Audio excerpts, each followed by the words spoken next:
Muito bem, voltamos a falar direto da página do Jornal Visão Espírita, no YouTube e no Facebook, para mais uma gota de Espiritismo, mais uma gota do Evangelho no Lar, a visita de Jesus à nossa casa, literalmente falando. Seja bem-vindo, sou Fábio Pereira, é uma honra, um prazer, um privilégio estar com todos e cada um de vocês.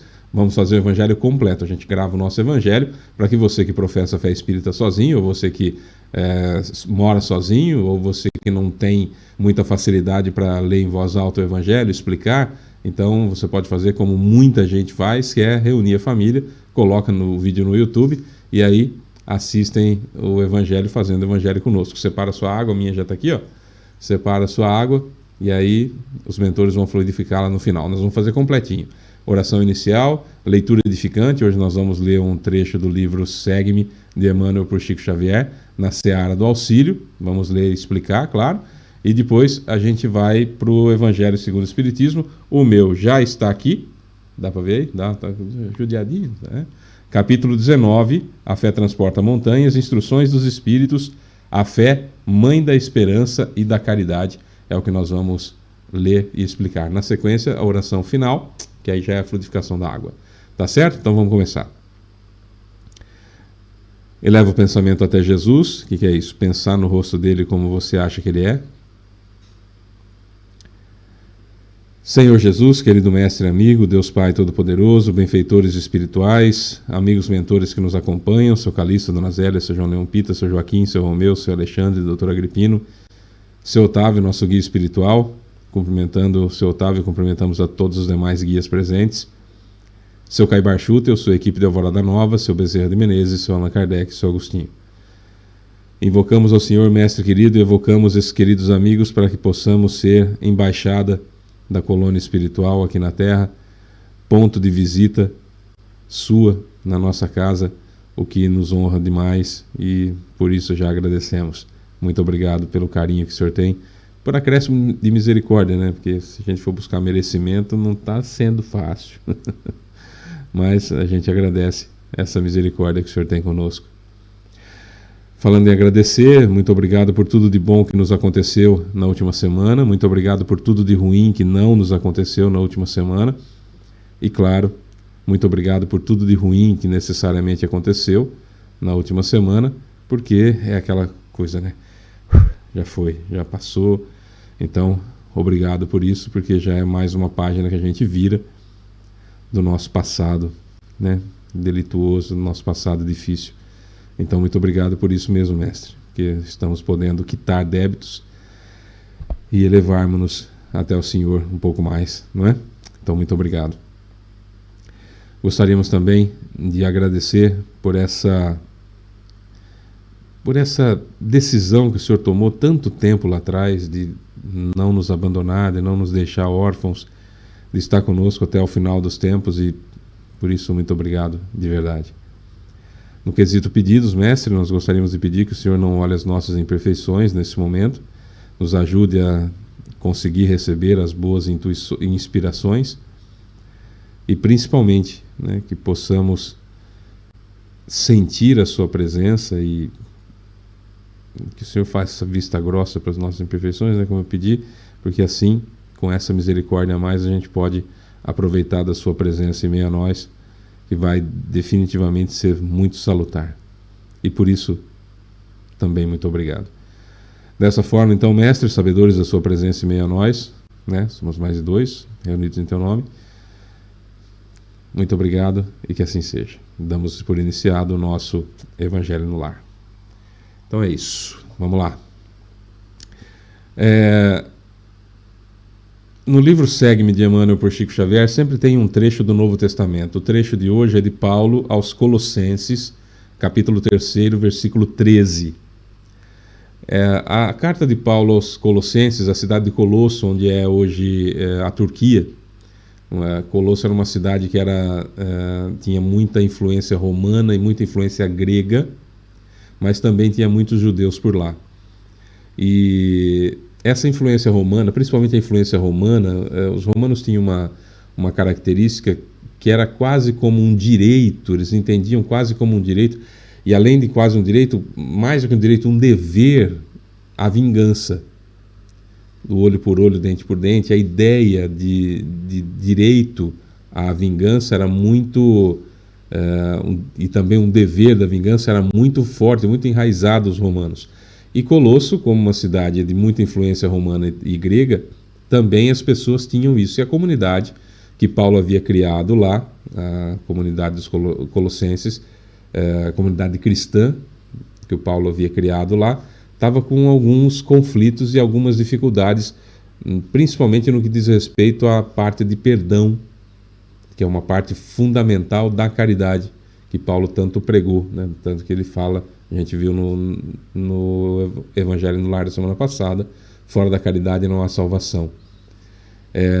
Então esse trecho que o Emmanuel pega para poder falar diz respeito justamente a essa parte do perdão, e ele diz o seguinte, Paulo, Colossenses 3:13: suportando-vos uns aos outros e perdoando-os uns aos outros, se alguém tiver queixa contra o outro, assim como Cristo vos perdoou, assim fazei vós também. Então, além dele explicar, olha, você tem que suportar o outro, vocês têm que se amar, as pessoas têm que se amar, as pessoas têm que se perdoar quando tiver queixa contra outra pessoa, porém, no entanto, contudo, todavia, não é um perdão da sua cabeça, é um perdão como o Cristo fazia, que é um requisito básico da caridade, é o perdão, né? Quando Kardec pergunta no Livro dos Espíritos, na questão 886, ele pergunta, o que é caridade? Como Jesus entende a caridade? E a resposta é BIP, BIP, um BIP na nossa cabeça, B de benevolência para com todos, I de indulgência para com as imperfeições dos outros, e P, perdão das ofensas. Essa é a caridade pura.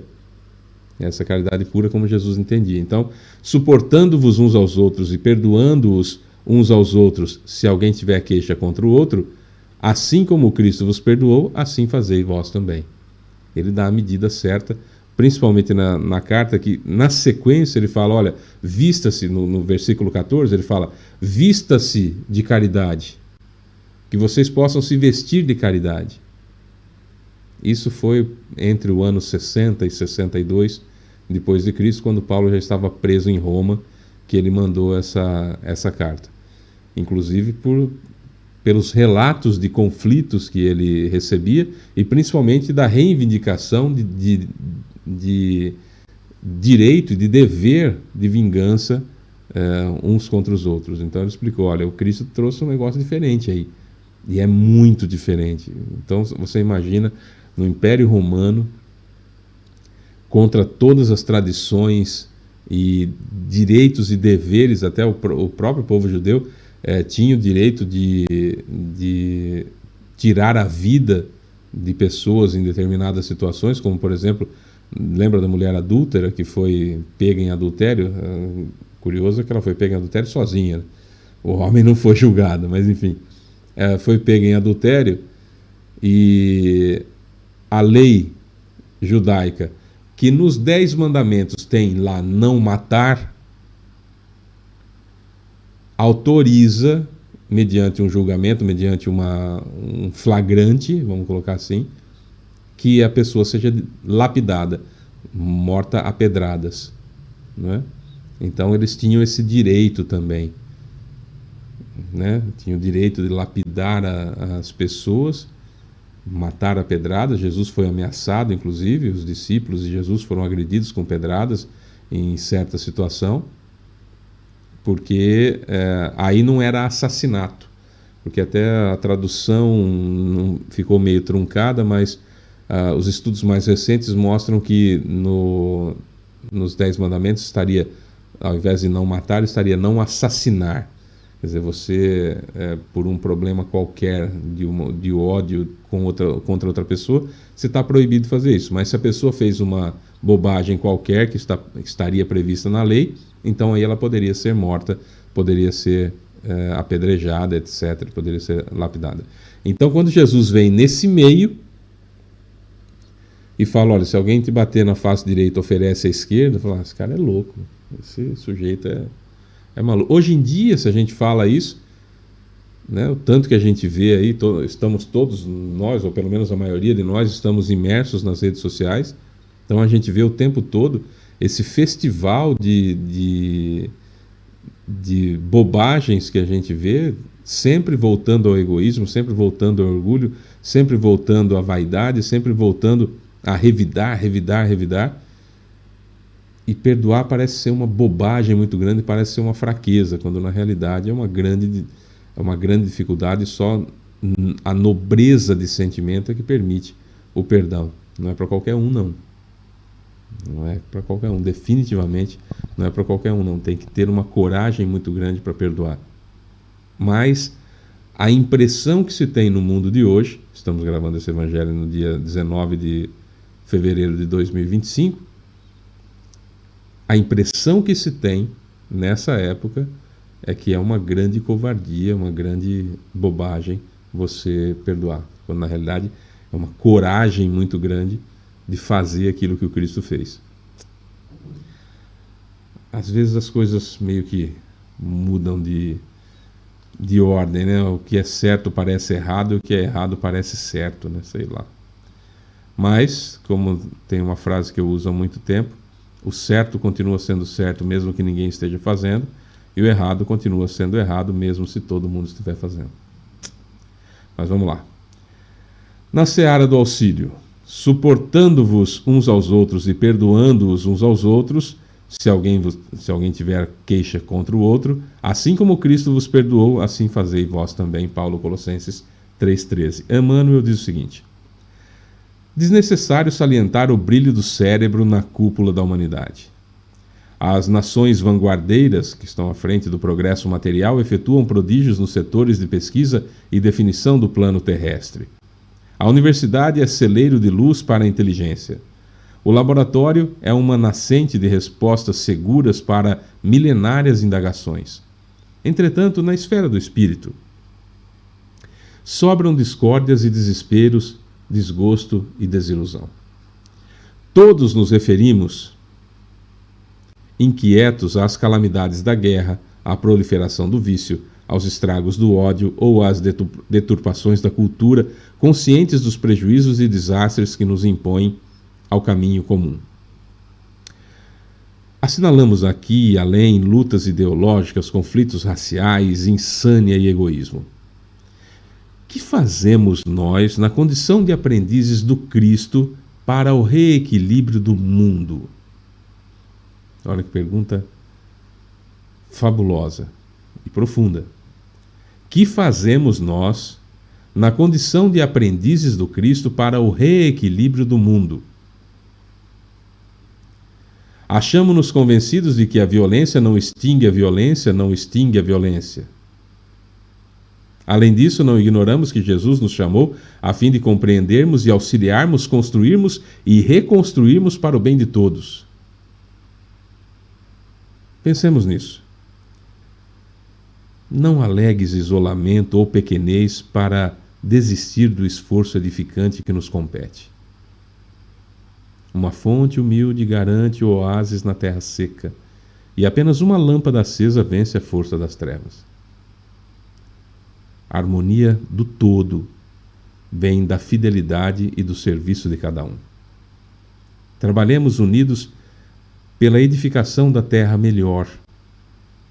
Comecemos ou recomecemos a nossa tarefa baseando a própria ação no aviso de Paulo, suportando-nos uns aos outros e perdoando-nos mutuamente. Vamos encerrar. Não dá para explicar nada, está muito bem explicado. E profundo demais, de uma beleza, de uma... Sabe aquela frase que a gente ouve muito diante de um problema, diante de uma situação qualquer ruim que está acontecendo, que de repente alguém fala assim: alguém precisa tomar uma providência, alguém precisa fazer alguma coisa. Olha, tem uma boca de fumo, ou seja, tem um local que vende drogas aqui, em tal lugar, em tal casa. Alguém precisa tomar uma providência. A pessoa que está dizendo isso não é alguém? Talvez não. Talvez não. Mas é alguém sim. Não podemos alegar isolamento ou pequenez para desistir do esforço.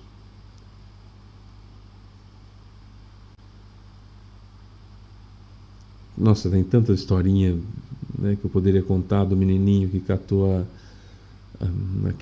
naquele mar de estrelas do mar na praia que iriam morrer e ele catava cada uma e jogava. Do beija-flor que enchia o bico de água, ou seja, uma gotinha de água e tentava apagar o fogo da floresta. Tem um monte de historinhas que muitos de nós achamos até boba, tola, pueril demais, infantil demais, mas que encerram verdades tão grandes, tão importantes, tão rica de detalhes, e dá para a gente fazer. O que está faltando é uma decisão. O que está faltando é uma decisão. Basicamente, o que está faltando é uma decisão.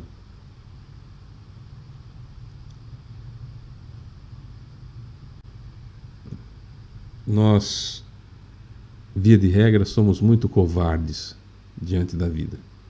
Infelizmente. Infelizmente, nós somos muito covardes. Não é não é comum ver alguém se enfrentar. Não é comum ver alguém enfrentando os próprios conflitos internos. Não é comum ver alguém enfrentando a si mesmo nos preconceitos que alimenta. Não é comum ver as pessoas lutando contra as más tendências. Aliás, o mais comum é ver pessoas que sequer olham para as más inclinações, disfarçando de si mesmo os próprios defeitos.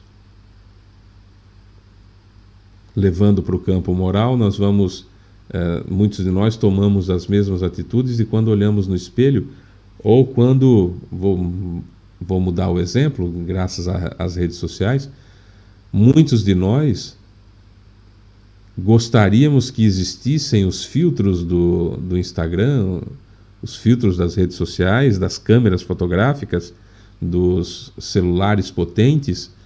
Nós gostaríamos que existisse esse filtro, e a nossa autoimagem ela é tão comprometida e nós olhamos para nós mesmos com uma covardia tão grande que não encaramos, por exemplo, as rugas que nós temos, as manchas na pele, o peso que temos, o corpo que temos, o formato do nosso corpo, a ausência ou a sobra de tecido adiposo.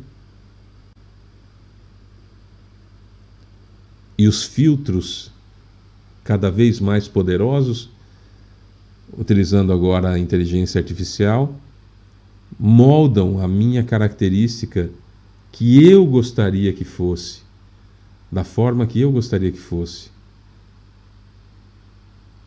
Câmeras cada vez mais poderosas em smartphones já mapeiam o nosso rosto e tiram algumas marcas, suavizando a expressão. Quantos de nós, num evento qualquer, num aniversário de criança, a um jantar, seja lá qualquer evento que estamos, e se alguém vem tirar uma foto conosco, imediatamente nos arrumamos, ou então não queremos. Pior, às vezes queremos ver a foto de todo jeito. Eu quero ver como está essa foto. Não, essa eu não fiquei bem. Essa o olho não sei o quê. Uma dificuldade gigantesca. Não, mas as pessoas vão ver essa foto e?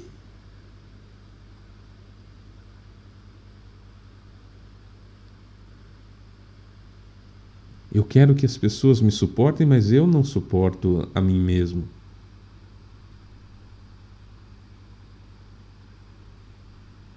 É uma dificuldade gigantesca que a gente vê as lutas que nós empreendemos, as batalhas que nós empreendemos, contra as nossas más inclinações, não, contra descobri-las. Eu não quero saber. Eu não quero entender. Eu não preciso entender. Na minha cabeça, né? Porque eu quero e preciso, eu desejo. É imprescindível que eu faça isso. Como eu vou combater uma má inclinação se eu não sei qual é? Se eu não sei que possuo? Capítulo 17 do Evangelho segundo o Espiritismo, que eu falo sempre. Reconhece-se o verdadeiro espírita por sua transformação moral e pelos esforços que faz para domar suas más inclinações. Reconhece-se o verdadeiro espírita por sua transformação moral. E eu acrescento, descobriu que é errado, para de fazer. E pelos esforços que faz para domar suas más inclinações. E eu acrescento, a luta diária contra aquilo que a gente tem vontade de fazer e faz há tanto tempo. Ah, Fábio, mas você fala porque você já consegue fazer tudo isso. Quem me dera. Quem me dera. É luta diária. E de repente fala, nossa. Trânsito para mim é muito difícil ainda.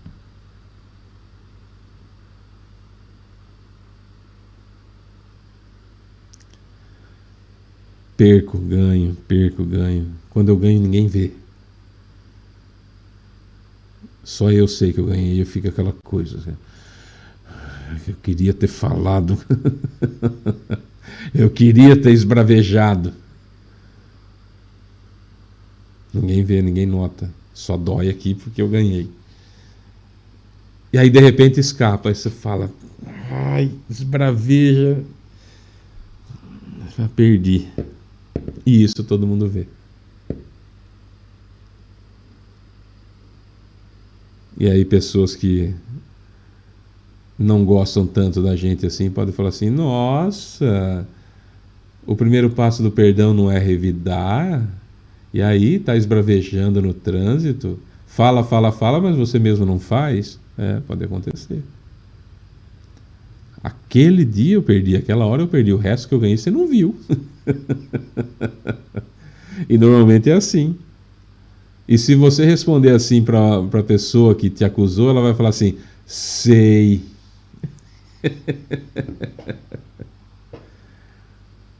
Porque a gente não quer saber. A gente não... Veja bem, se nós fazemos, como eu dizia agora há pouco, dos filtros, se nós fazemos isso com a nossa imagem, se nós fazemos essa maquiagem na nossa imagem física, será que a gente está disposto a ver como é que é a nossa realidade moral? Porque aí não tem filtro, né? O filtro que eu posso usar para embelezar a minha alma, vamos usar assim, é trabalhar por uma terra melhor, é trabalhar para um mundo melhor, fazendo a minha parte da caridade, da benevolência, da indulgência e do perdão. O primeiro passo da caridade, que é o amor em ação, é a cortesia. O primeiro passo do amor é a gentileza. O primeiro passo do perdão é não revidar.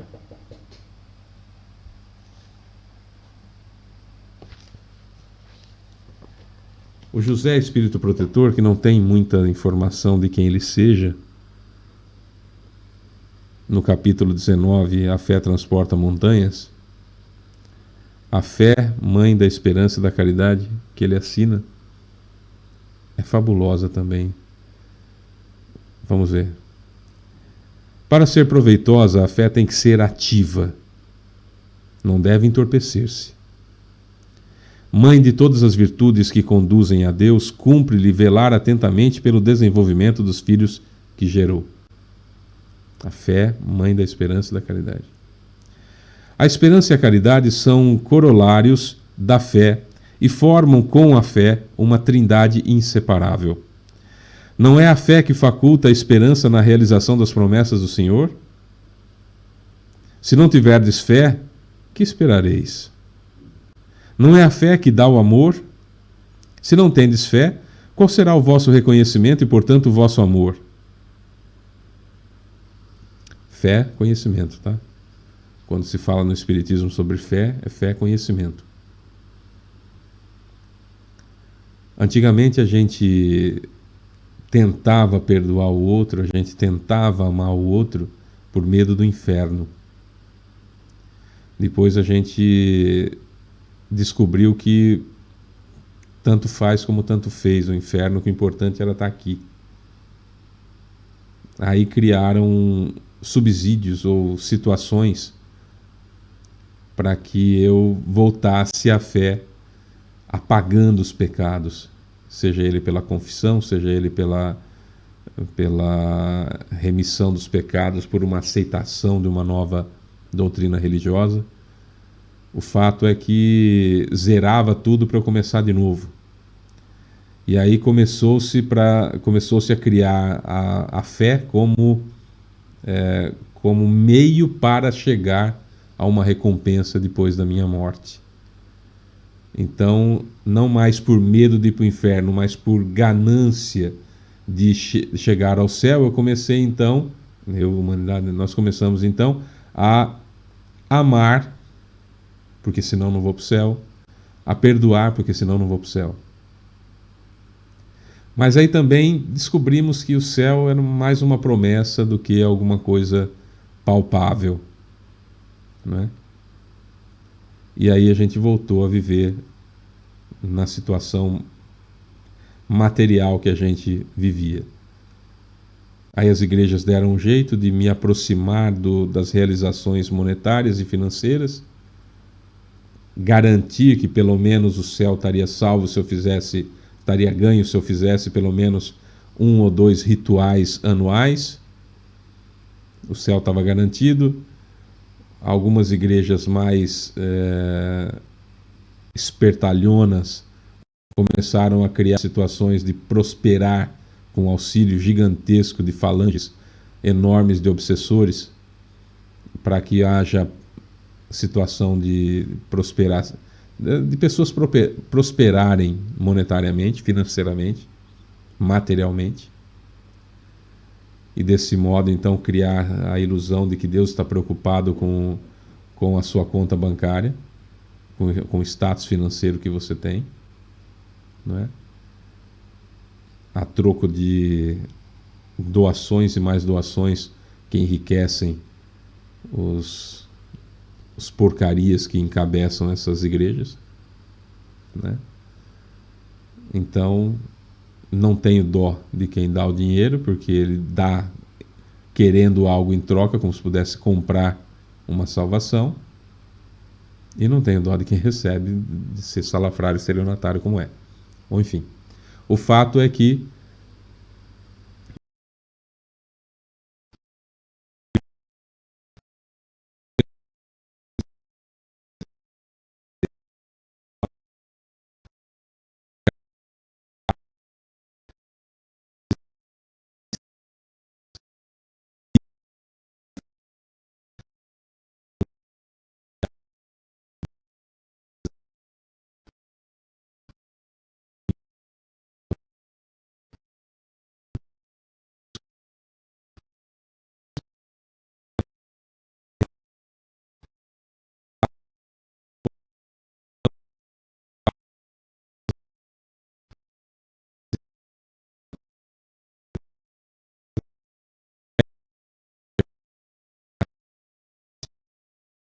da humanidade. Isso está no Evangelho segundo o Espiritismo também. Certo? Só para a gente poder entender o tipo de fé que os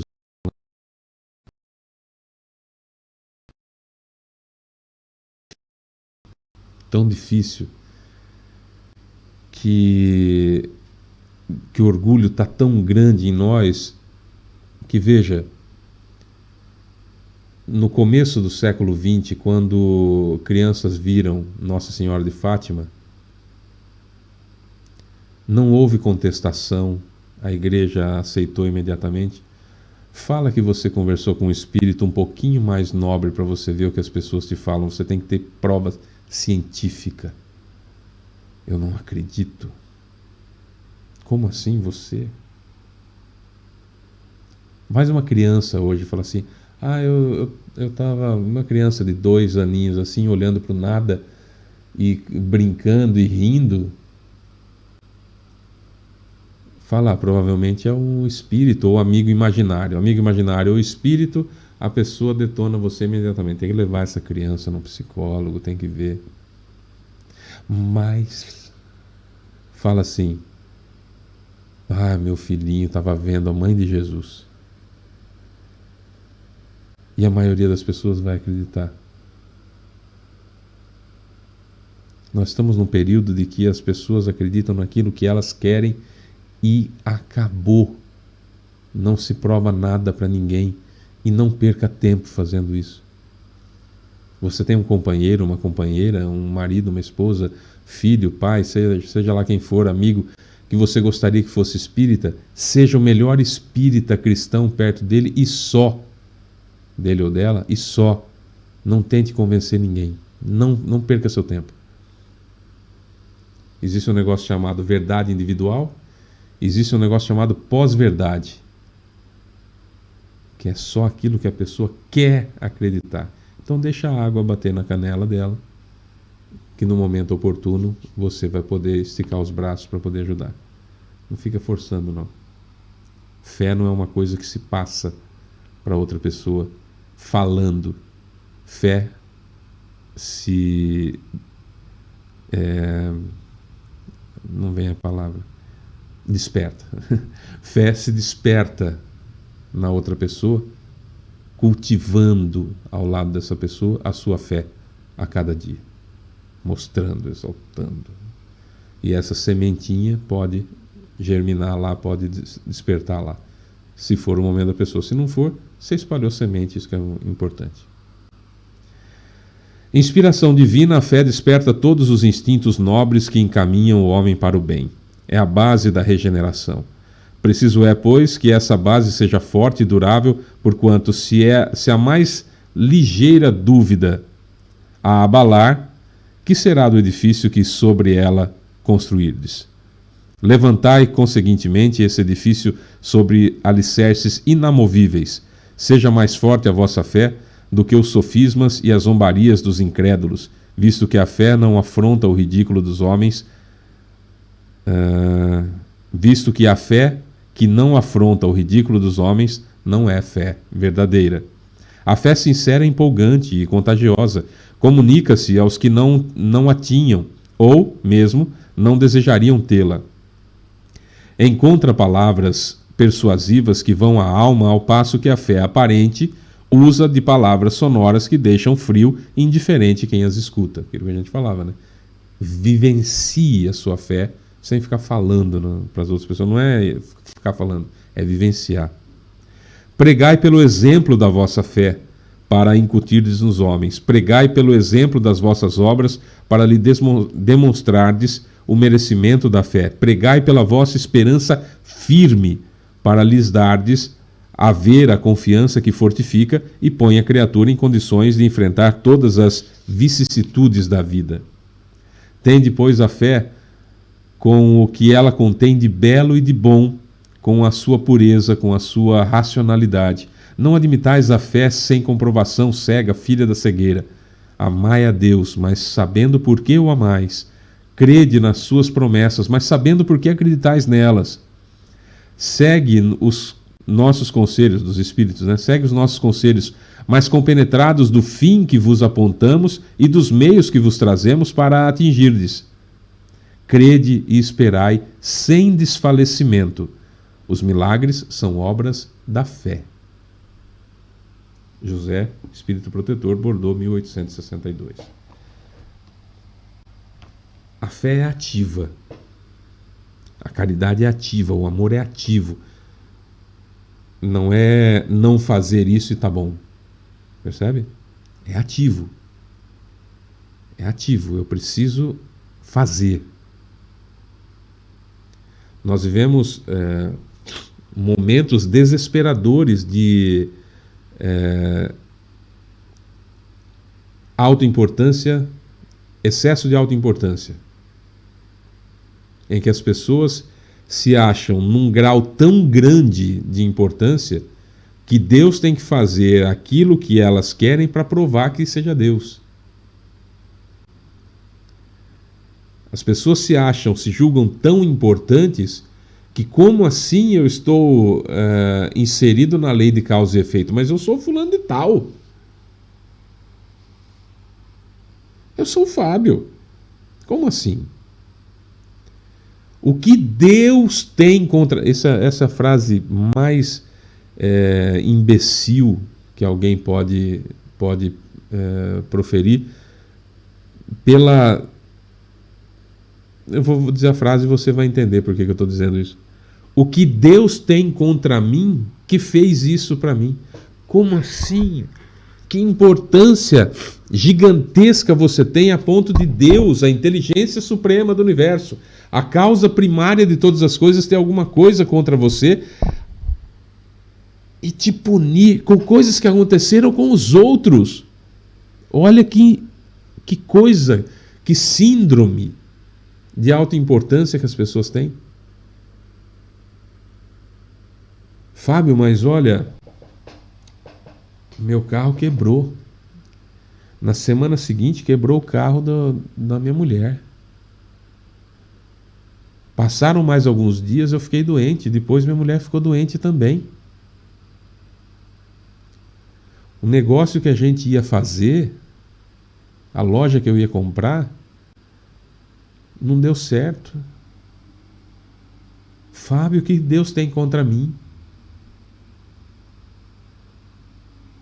Eu tive que vencer uma má inclinação minha de pegar a pessoa pelos ombros e chacoalhar. Para de ser idiota! Quem falou que você é tão importante assim? Eu venci essa má inclinação, eu só fiquei olhando a pessoa. Uma vontade de fazer isso. Como que você se julga tão importante que Deus tem que parar, seja lá o que for que Ele está fazendo, e fazer a manutenção no seu carro que você não fez, para ele não quebrar? O que será que Deus estava fazendo que não viu que um vírus penetrou no seu corpo e deixou você doente? Como eu estou aqui, ó, com gripe. O que Deus estava fazendo que não viu que o vírus da gripe chegou em mim?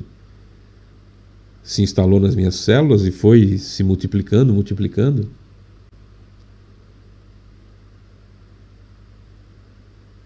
Como assim Deus não fez com que o sujeito que ia me vender a loja num preço mais barato, que eu ia levar uma vantagem boa em cima dele, como que Deus abriu os olhos dele lá, mas o negócio era para mim, o negócio era meu? O que Deus tem contra mim? Olha o grau de importância que a gente tem, igual um sujeito que eu não sei mais, eu não vou nem falar o nome dele aqui, que é o terraplanista, o cara que acha que a Terra é plana, é o cérebro por trás dessa idiotice, que essa semana que passou foram levar até ele e disseram: olha, tá aqui, ó, a entrevista de vários astronautas que estiveram na estação espacial. Agora a estação espacial, a partir do meio do ano, vai ter 4G lá. E aí eles vão transmitir ao vivo. Você vai poder ver a Terra redonda. Sabe qual foi a resposta dele? Eu tenho que acreditar na palavra de astronauta? Eu tenho que acreditar aquilo que vão colocar na internet? Eu só acredito se o próprio Deus vier aqui falar para mim: a Terra é redonda, e ainda assim, se ele não me provar, eu não acredito. Olha o grau de importância. Eu fiquei olhando e fazia tempo que eu não tinha esse sentimento e eu acabei tendo. Uma pena desse sujeito. Mas me deu um dó. Eu falei, meu Deus.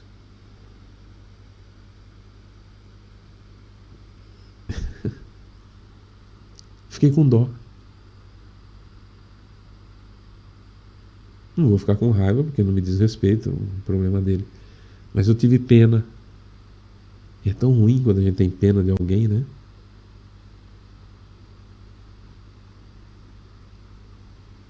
O Espiritismo traz pra gente a fé conhecimento, uma fé inabalável que pode encarar a razão face a face em todas as épocas da humanidade pelo exemplo, por aquilo que eu chamo de técnicas de fazer aquilo que o Cristo fez, que está tão fora de moda, mas que nós devemos resistir.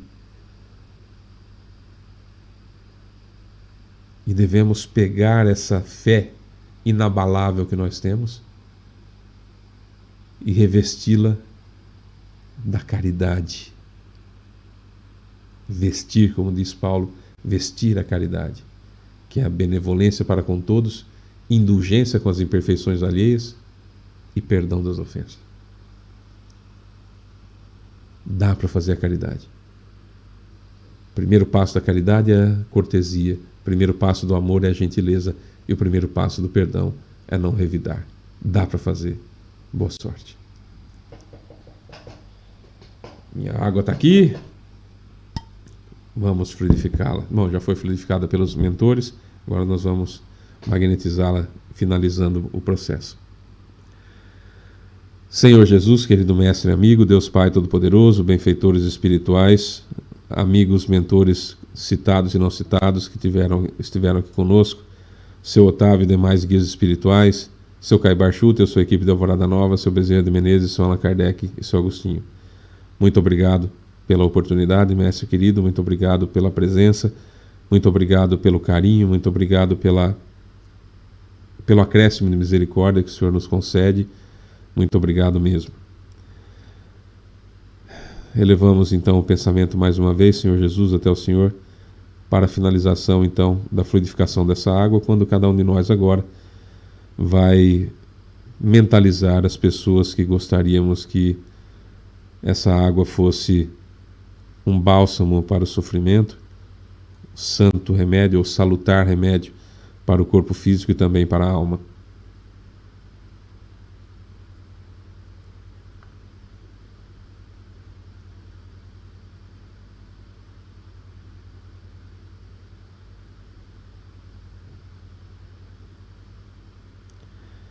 Muito obrigado, mestre, pelo acréscimo de misericórdia. Muito obrigado pela presença. Obrigado à presença de todos. Um beijo, até a próxima semana, se Deus quiser, e que assim seja. Beijo para você que fica, até a próxima semana. Tchau, gente. Até quarta.